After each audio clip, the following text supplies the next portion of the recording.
안녕하십니까, 이동환 대우입니다. 오늘은 불법 사찰을 사죄하라는 얘기를 하고자 합니다. 구독 꼭 눌러주시기 바랍니다. 공수처가 현대판 빅브라더라는 비판을 받고 있습니다. 민간인과 야당을 사찰한 공수처는 사죄하고 폐지하라는 소리가 높아지고 있습니다. 빅브라더라는 말은 1949년 조지 오웰의 소설 1984년에 나오는 감시자를 지칭하는 용어입니다. 일반 정보를 독점함으로써 사회를 감시 통제하는 관리 권력 또는 사회 체제를 의미합니다. 빅브라더는 1984년에 등장하는 독재 권력의 상징으로 전체주의 국가 오세아니아에서 당은 허구적 인물인 빅브라더를 내세워 체제를 유지하고 통제하려 했습니다. 이 소설에서 빅브라더는 텔레스크린 도청장치를 통해 대중에게 이데올로기를 강요합니다. 주인공인 윈스턴 스미스는 이러한 절대 권력에 대항해 자유와 진실을 추구하지만 호된 고문 끝에 결국 나는 빅브라더를 사랑한다며 굴복하고 맙니다. 이 소설은 전체주의 체제 하에 있는 가상국가에서 빅브라더에 의해 자행되는 위험성을 극단적으로 잘 표현해 나타냈습니다. 빅브라더가 된 공수처가 국민을 감시하고 통제한 불법적 행위가 여론에 의해 드러나고 있습니다.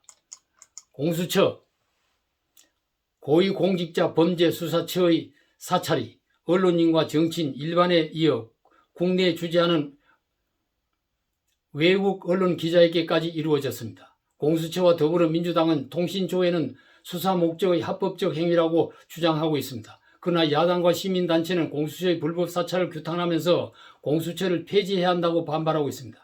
김기현 국민의힘 원내대표는 12월 29일 국회 소통관에서 기자회견을 통하여 빅브라더가 국민을 감시하고 있다고 심각하니 섬뜩하기 짝이 없다. 제1야당 원내대표로서 문 대통령께 공식 면담을 요청한다고 말했습니다. 임태희 중앙선대위 총괄상황본부장은 지금까지 밝혀진 것만 해도 윤 후보에 대해서는 10회, 김건희에 대해서는 7회의 불법 사찰 정황이 드러났다고 주장했습니다.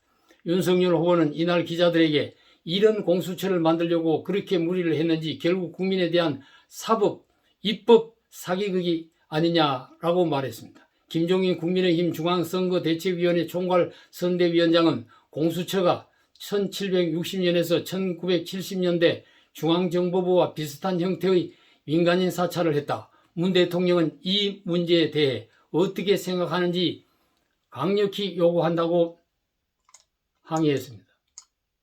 문재인 대통령 공수처 설치를 1호 공약으로 정권에 휘둘리지 않은 권력 비리 수사와 무소불위의 검찰 권력 견제를 위해 정치적 중립을 생명시하는 공수처를 설치하겠다고 명분을 내걸었습니다. 야당의 결사 저지를 무시하고 공수처 설치 법안을 통과시키고 간판을 단 지가 11개월이 됐습니다.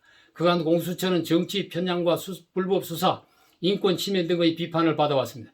최근 기자들에 대한 통신자료 조회로 논란을 일으키더니 야당 후보와 대선 후보의 가족까지 사찰을 하고 외국 신문사 기자들의 기록에 대한 사찰도 자행했습니다. 전체 국민의힘 108명의 국회의원 중 76%에 해당하는 80명의 통신 기록이 조사를 받았습니다. 대선을 2개월 앞둔 상황에서 공수처가 야당 정치인의 대부분의 통신 기록을 조사한 것입니다. 공수처는 이에 대해 수사적인 피의자의 통화 상대방이 누구인지 확인한 것뿐이며 적법한 절차를 따랐다. 수사 중인 개별 사건의 구체적인 내용은 공개할 수 없다는 말을 하고 있습니다. 과거 군사정권 시대에도 없었던 민간인 사찰이 자행된 것입니다. 현 정권이 전 정권의 국정원장을 4명이나 감옥에 넣고 국정원이 민간인 사찰을 못하도록 국정원 법을 제정한 바 있습니다. 민간 사찰을 적폐로 규정하고 처벌했던 정권이 고위공직자의 부패를 척결한다며 야당의 결사투쟁을 다수 의석의 힘으로 밀어붙여 설치한 것이 공수처입니다. 지난 11개월 동안 본연의 직무 수행은 제대로 못하면서 불법 사찰을 의혹으로 폐지해야 한다는 비판을 받고 있는 것입니다. 지금 어느 때인데 공수처가 소설에 나오는 빅브라더라는 소리를 듣고 있는 것입니까? 참으로 한심하고 딱한 일이라고 볼 수 있습니다. 살아있는 권력과 탄생할 권력에 아부하기 위해 이 같은 짓을 했다면 더욱 비겁한 공직자들입니다. 도둑을 잡으라고 칼을 주었더니 그 칼로 죄 없는 주인을 해치는 꼴이 된 것입니다. 주인은 누구를 믿어야 하겠습니까? 주인은 답답합니다. 국민은 답답하고 답답합니다.